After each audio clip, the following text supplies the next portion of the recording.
understand is how this piece of cloth can cause so much hatred, controversy, friction, squabble. Everybody's talking about it. In fact, everybody wants to ban it. But why? Is it because they think that the Muslim woman is oppressed? But I can speak perfectly fine. They think we need to be liberated, be free. They want us to be like the Western women. The so-called symbol of femininity, what? High heels, lipstick, short skirts? This liberates you?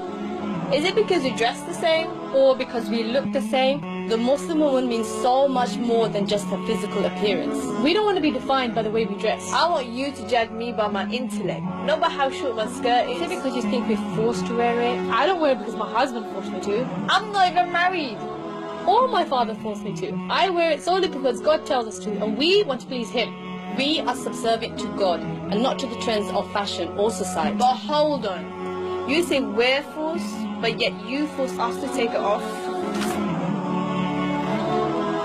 Is it because you think it's a communication barrier? Well, what does communication really mean? According to the Oxford Dictionary, it could either mean 1. Imparting or exchanging of information by speaking, writing or using some other medium. Or 2. The means of sending or receiving information such as telephone lines or computers. So how exactly does the car prevent this? Let's test it out.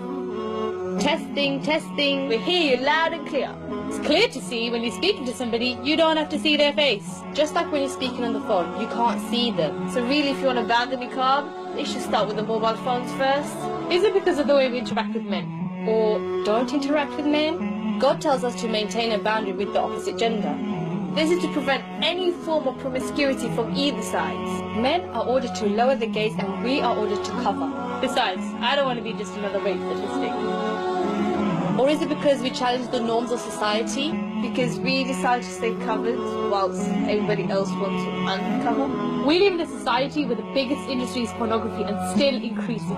And the status of women is slowly decreasing. Western woman is seen as merely a sex object, exploited for her beautiful materialistic gain. Like selling a car or even selling a chocolate bar. Okay. Enough discussion. I think it's time for us to tell you about the niqab. This piece of cloth that you call it honors me. It protects me.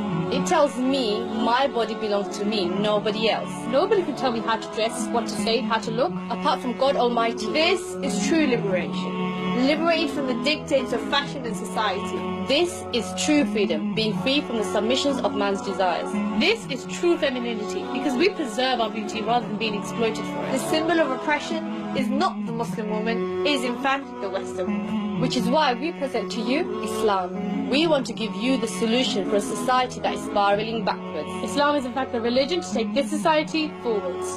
To finally restore the much needed honor, dignity, respect. Not to just women, but men too. In fact, all of mankind. And so to conclude, it's time for you and I to join the campaign.